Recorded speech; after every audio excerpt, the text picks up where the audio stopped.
Assalamualaikum warahmatullahi wabarakatuh. Perkenalkan, nama saya Wildan Muslim Anizan dari Prodi Pendidikan Bahasa Jepang, Fakultas Bahasa dan Seni, dengan NIM 230-242-2055. Saya dan ketiga teman saya akan mempresentasikan tentang kesantunan berbahasa, mulai dari konsep kesantunan berbahasa, terus hubungan kesantunan berbahasa dengan media sosial, lalu perbedaan kesantunan berbahasa dalam budaya timur dan barat, serta hubungan antara kesantunan berbahasa dan etika komunikasi. Sebelum saya memulai presentasinya, saya akan mengenalkan ketiga teman saya, yaitu ada Salman, ada Rian, dan juga ada Cantik. Oke, mari kita lihat perkenalan mereka masing-masing. Assalamualaikum warahmatullahi wabarakatuh. Perkenalkan, nama saya Salman Hakim dari Pendidikan Bahasa Jepang dengan NIM 23024220056. Assalamualaikum warahmatullahi wabarakatuh. Perkenalkan, nama saya Muhammad Yadibi, asal Prodi Pendidikan Bahasa Jepang dengan NIM 23024220072. Terima kasih. Assalamualaikum warahmatullahi wabarakatuh. Assalamualaikum warahmatullahi wabarakatuh. Sebelumnya perkenalkan, nama saya Cantik Mahardika dari Pendidikan Seni Musik dengan nomor NIM 25014221117. Nah, setelah mengenal ketiga teman saya akan menjelaskan tentang konsep kesantunan berbahasa. Baik, saya akan menjelaskan tentang kesantunan berbahasa, konsep kesantunan berbahasa, pengertian, jenis, dan fungsi. Nah, pengertian konsep kesantunan berbahasa sendiri adalah seperangkat aturan atau norma yang mengatur cara orang berbicara dan berinteraksi dalam situasi sosial tertentu. Kesantunan berbahasa mencakup penggunaan bahasa yang sopan, santun, dan menghargai orang lain. Tujuan dari kesantunan berbahasa adalah untuk membangun hubungan yang baik dan menghindari konflik dalam komunikasi. Nah, kesantunan di dalam aspek bahasa sendiri dapat dilihat pada pilihan kata, nada, intonasi, dan struktur kalimatnya. Pada tingkah laku, kesantunan dapat dilihat pada ekspresi, sikap, dan gerak-gerik tubuh lainnya. Egoisme dan keinginan untuk menonjolkan diri sendiri harus dihindari dalam kesantunan. Sesungguhnya, menghormati orang lain merupakan suatu bentuk penghormatan diri sendiri. Nah, kita masuk ke jenis-jenis kesantunan berbahasa. Jenis-jenis kesantunan berbahasa sendiri dibagi menjadi dua kategori, yaitu kesantunan positif dan kesantunan negatif. Kesantunan positif adalah upaya yang dilakukan untuk memberikan penghargaan pada lawan bicara. Sedangkan kesantunan negatif adalah upaya yang dilakukan untuk menghindari memberikan penghinaan pada lawan bicara. Contoh kesantunan positif yaitu kita berbicara tanpa melukai perasaan orang lain, atau dengan kita memberikan kesan yang baik untuk orang tersebut gitu. Kalau kesantunan negatif itu misal kita mengolok-ngolok, misalkan, "Hei, kamu kurang pandai," atau seperti itu. Nah, beberapa jenis kesantunan berbahasa yang sering digunakan antara lain yaitu 1. Kesantunan penjagaan wajah, face saving. Nah, kesantunan penjagaan wajah ini adalah upaya untuk menghormati harga diri dan kehormatan lawan bicara. Dalam konteks ini, pembicara harus berhati-hati untuk tidak menyakiti perasaan lawan bicara dan mempertahankan harga diri mereka sendiri.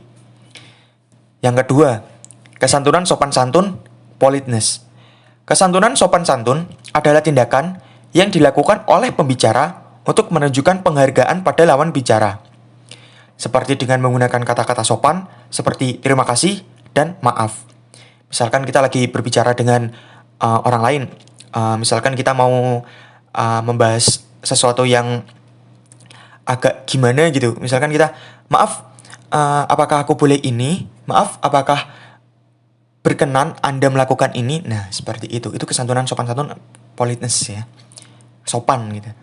Nah, yang berikutnya yang ketiga, ada kesantunan mengikuti aturan, formality. Nah, kesantunan mengikuti aturan adalah tindakan yang dilakukan oleh pembicara untuk menghormati aturan atau norma yang berlaku dalam situasi komunikasi tertentu. Misalnya, dalam situasi resmi, orang harus berbicara dengan menggunakan bahasa yang lebih formal. Sebenarnya bukan dalam situasi resmi saja. Misalkan kita berbicara dengan orang yang lebih tua, kita kan harus menggunakan bahasa yang lebih sopan, lebih formal. Seperti itu. Nah, yang terakhir ada kesantunan persahabatan, friendliness. Nah, kesantunan persahabatan adalah upaya untuk menunjukkan kedekatan dan persahabatan dengan lawan bicara. Pembicara menggunakan bahasa yang ramah dan akrab seperti menggunakan bahasa gaul atau candaan. Misal kita berbicara dengan teman kita, "Wih bro, selamat pagi."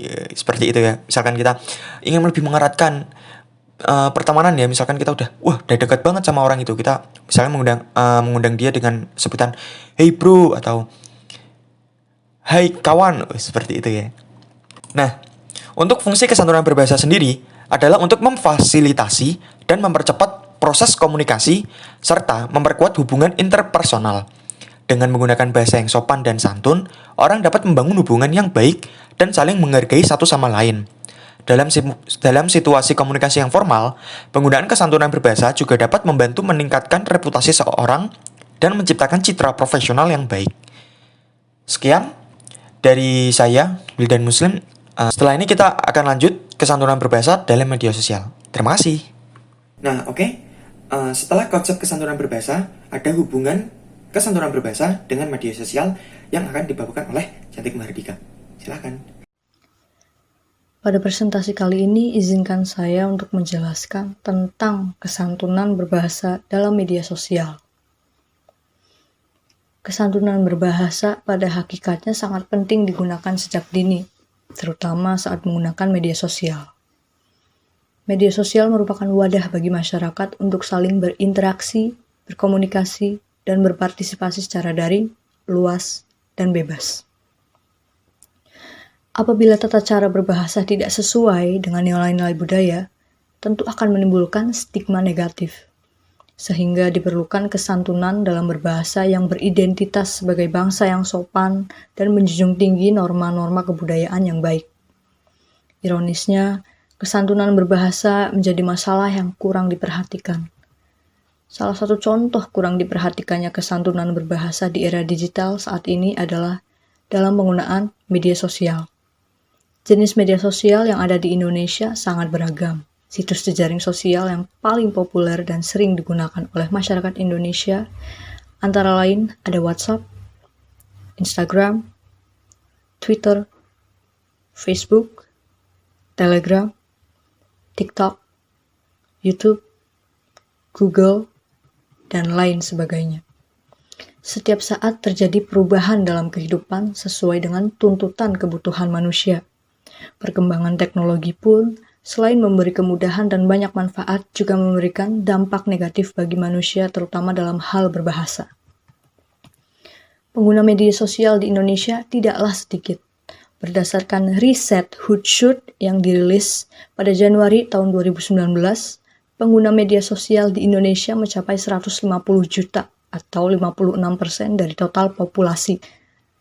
Dari banyaknya pengguna media sosial di Indonesia, tentunya tidak semuanya, melainkan banyak sekali orang yang kurang bijaksana saat menggunakan media sosial.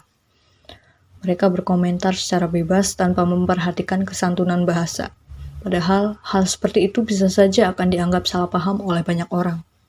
Misalnya, berkomentar jelek pada suatu postingan seseorang, padahal kita tidak tahu menahu apa yang sebenarnya terjadi. Kemudian, berkomentar dengan menggunakan kata-kata kasar, dengan sengaja memberi ujaran kebencian kepada orang lain tanpa alasan yang jelas, dan lain-lain. Ditakutkan juga jika terjadi hal-hal yang tidak baik seperti cyberbullying atau perundungan dunia maya. Cyberbullying merupakan perilaku yang tidak baik yang terjadi secara daring di media sosial. Lebih tepatnya di platform chatting di mana seseorang diancam, ditakut-takuti, dihina, dan dipermalukan. Jika hal ini sampai terjadi pada seseorang, maka akan membahayakan kesehatan mentalnya. Kesantunan berbahasa perlu diterapkan di media sosial karena saat ini nilai kesantunan dalam berkomunikasi sudah mulai memudar. Orang-orang lebih suka menyebar berita hoax atau berita tidak benar dan ujaran kebencian di media sosial. Maka dari itu kita perlu meminimalisir kesalahpahaman komunikasi di media sosial. Untuk meminimalisir kesalahpahaman komunikasi di dunia maya, ada beberapa hal yang harus dihindari agar tidak terjadi konflik yang disebabkan ketidaksantunan berbahasa. Di antaranya, 1. hindari memberikan kritik secara langsung dengan menggunakan kalimat atau kata kasar. Bagaimanapun juga, kritik merupakan sesuatu yang kurang berkenan di hati seseorang. Jika kritik tidak disampaikan dengan baik, maka dapat berujung pada kesalahpahaman. Pengkritik justru dianggap sebagai orang yang sok pintar atau sok tahu. Kritik sebaiknya tidak disampaikan secara umum, tetapi melalui pesan pribadi yang tidak dibaca orang lain. 2. Hindari rasa emosi yang reaktif. Bagaimanapun juga pelampiasan emosi bukan hal yang tepat baik dalam dunia nyata maupun dunia maya. Jika seseorang tidak sependapat atau tersinggung dengan status seseorang, maka hendaknya jangan langsung membalasnya. Tunggu beberapa saat sehingga dapat menyampaikan pesan yang lebih baik dan mudah dipahami. 3. Jangan terlalu protektif terhadap pendapat sendiri dan merasa paling benar dengan pendapatnya. Seseorang harus menyadari bahwa kebenaran pendapatnya bersifat subjektif, belum tentu benar menurut orang lain. 4. Jangan curiga dan menuduh negatif. Menyampaikan kecurigaannya kepada lawan bicara dengan sengaja memberikan tuduhan negatif dapat menghambat proses komunikasi. Ketika terjadi perbedaan pendapat, maka hindari berprasangka buruk kepada lawan bicara. 5. Jangan memojokkan lawan bicara. Jika terjadi perbedaan pendapat, maka janganlah memojokkan lawan bicara dengan argumen subjektif. Berikan data dan fakta yang valid untuk menjanggah lawan. Saat berkomunikasi, banyak yang harus dipertimbangkan sebelum menuliskan atau berkomentar kepada siapapun. Perhatikan tata krama, berbahasa, dan kesantunan berbahasa. Oleh karena itu, perlu membangun kesadaran berbahasa santun pada masyarakat Indonesia. Cara membangun kesadaran berbahasa santun. 1. Membangun kesadaran berbahasa santun masyarakat Indonesia melalui pendidikan baik formal maupun informal. Pada level informal, perlu adanya sosialisasi dari pemerintah terhadap warga dalam berselancar di media sosial, sehingga menumbuh kembangkan kesadaran untuk santun berbahasa. 2. Pemerintah melalui Kominfo perlu menyaring memblokir akun-akun yang memuat komentar-komentar bernada menghujat, mengumpat, bahkan memaki sesama di media sosial. 3. Perlunya sanksi yang tegas dari aparat penegak hukum kepada para penghujat, pengumpat, dan pemaki di media sosial, sehingga menimbulkan efek jerah. Nah, setelah kesantunan berbahasa dalam media sosial, kita akan berlanjut di perbedaan kesantunan berbahasa dalam budaya Timur dan Barat yang akan dibawakan oleh Salman Hakim. Perbedaan kesantunan berbahasa dalam budaya Timur dan Barat. Kesantunan berbahasa merupakan cara berbicara yang dianggap sopan dan sesuai dengan tata krama yang berlaku dalam suatu budaya. Kesantunan berbahasa ini dapat berbeda-beda tergantung pada budaya yang ada di suatu wilayah atau negara. Dalam hal ini, terdapat perbedaan kesantunan berbahasa dalam budaya Timur dan Barat. Berikut adalah penjelasan perbedaannya.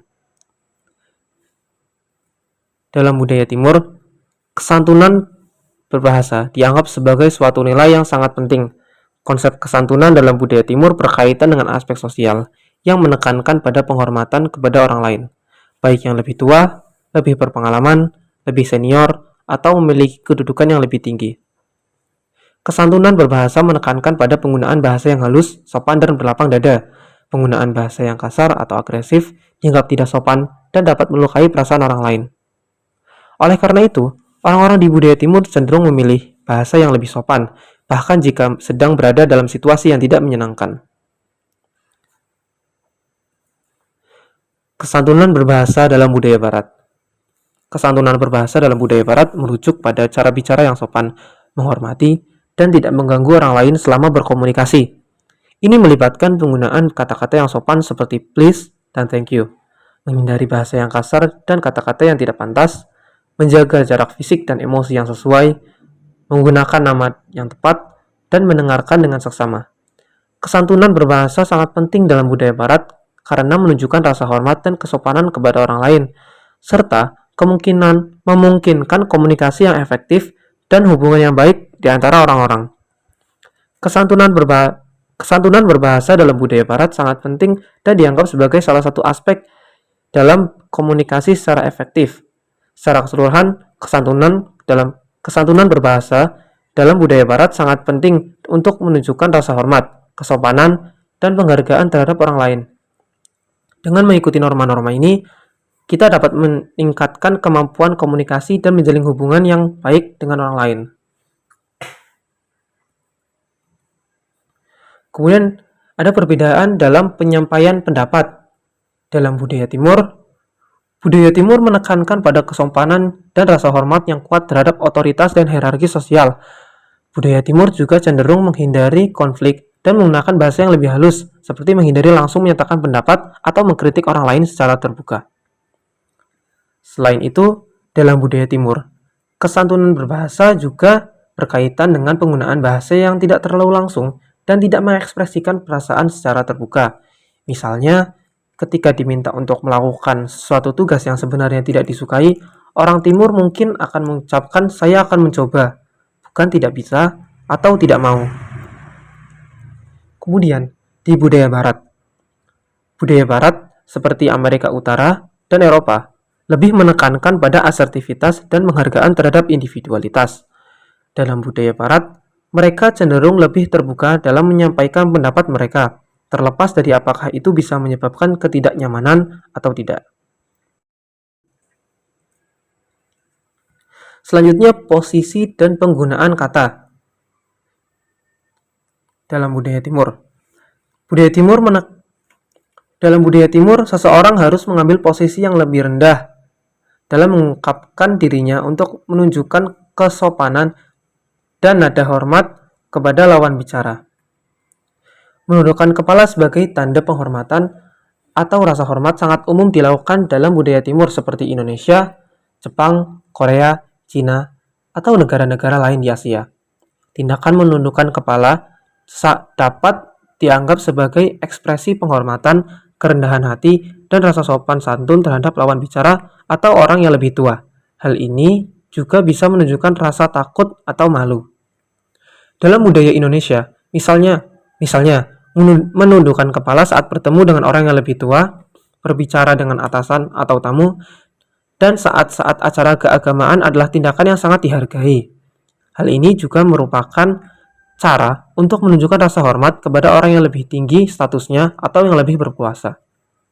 Namun, penting untuk diingat bahwa setiap budaya memiliki kode etik dan adat yang berbeda-beda.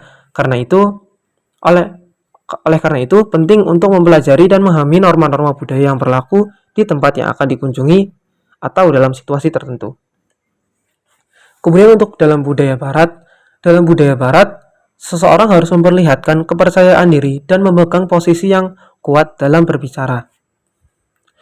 Cara kesantunan berbahasa diterapkan mungkin sedikit berbeda, tergantung pada konteks dan budaya spesifiknya. Dalam konteks budaya Barat, memegang posisi yang lebih kuat dan menunjukkan kepercayaan diri bisa dianggap sebagai aspek penting dari kesantunan berbahasa.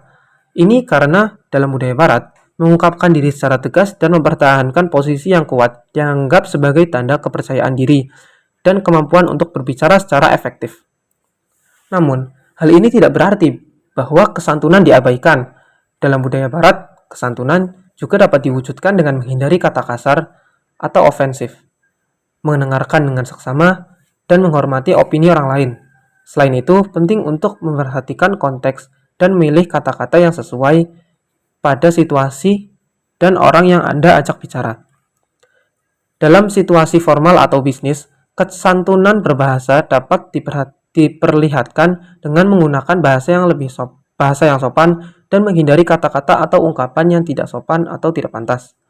Namun, dalam situasi yang lebih santai atau informal, seperti saat bersama teman-teman, kesantunan berbahasa dapat diwujudkan dengan menghindari kata kasar atau menghindari topik yang tidak pantas.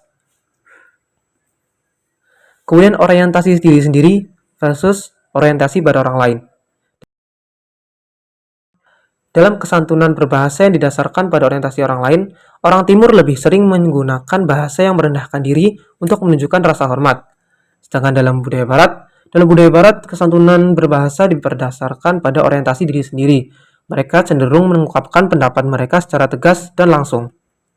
Dalam budaya Barat, orang cenderung lebih menghargai nilai individu dan kebebasan pribadi. Sebagai contoh, di budaya Barat, terdapat kecenderungan untuk memanggil orang lain dengan nama depan mereka, tanpa menggunakan gelar atau panggilan lain yang menunjukkan status sosial. Di sisi lain, budaya Timur, orang cenderung lebih menghormati status sosial dan hierarki masyarakat. Sebagai contoh, ketika berbicara dengan orang yang lebih tua atau berstatus lebih tinggi, orang Timur cenderung menggunakan panggilan yang lebih formal dan sopan. Dalam budaya Timur, seseorang harus menggunakan bahasa yang sopan dan merujuk pada lawan bicara dengan sebutan yang pantas, seperti nama keluarga atau jabatan.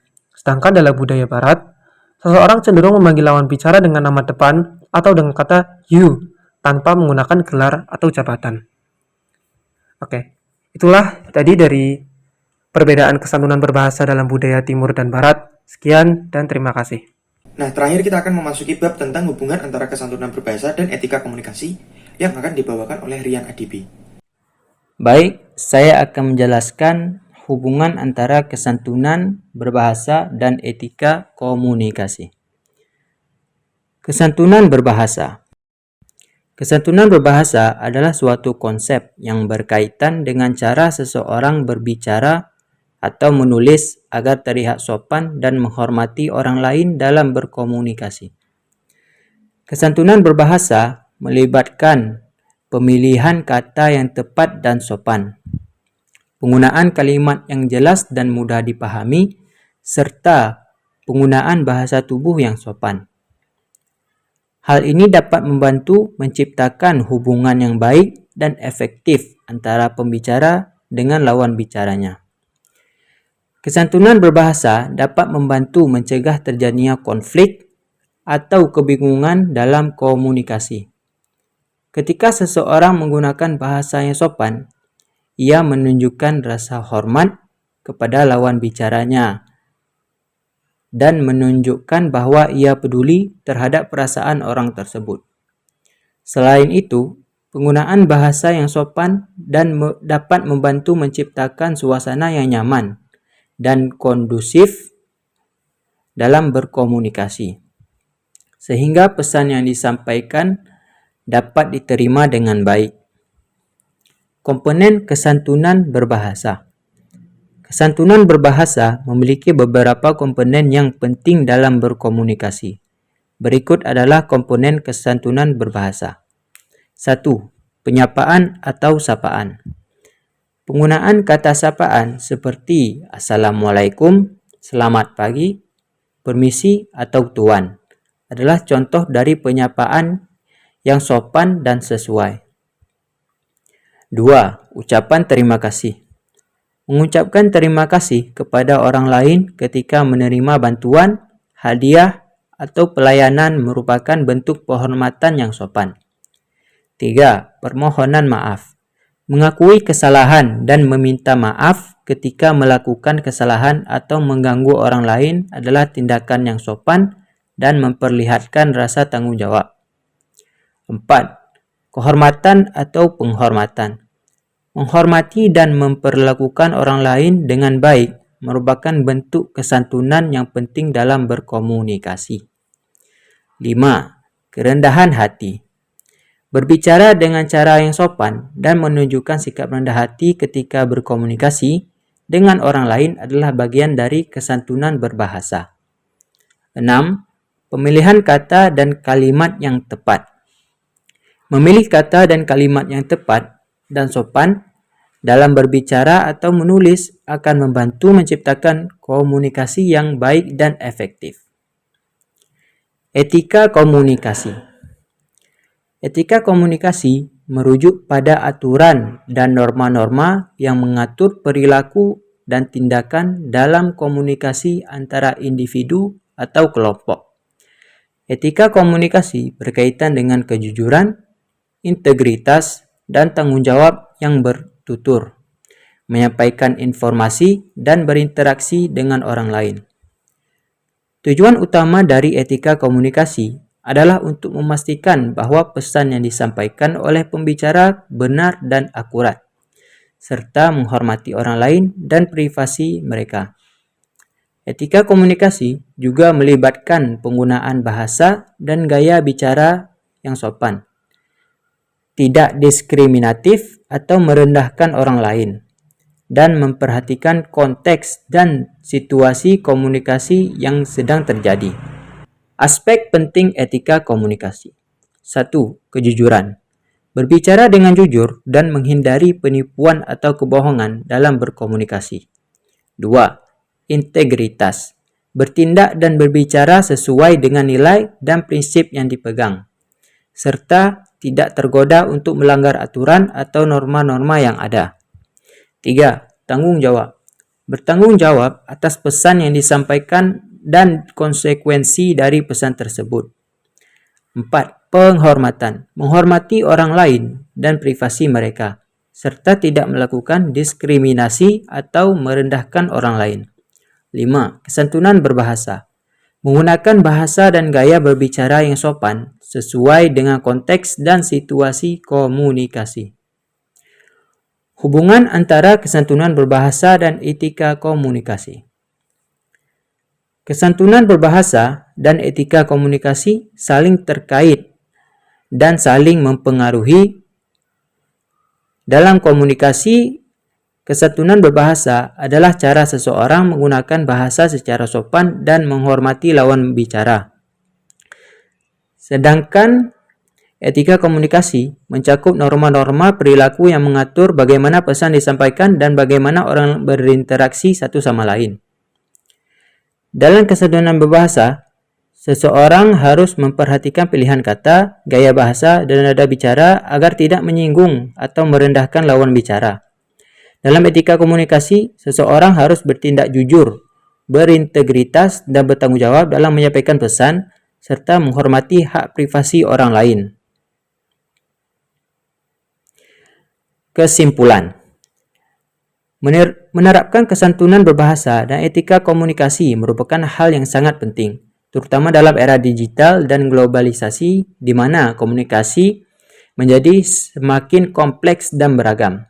Secara keseluruhan, kesantunan berbahasa dan etika komunikasi dapat membantu seseorang dalam mencapai tujuan komunikasinya dengan lebih baik, membangun hubungan yang baik dengan orang lain, dan menciptakan lingkungan kerja yang positif. Terima kasih. Assalamualaikum warahmatullahi wabarakatuh. Nah, itu dia presentasi dari kami. Apabila ada kesalahan mohon dimaafkan. Terima kasih. Wassalamualaikum warahmatullahi wabarakatuh.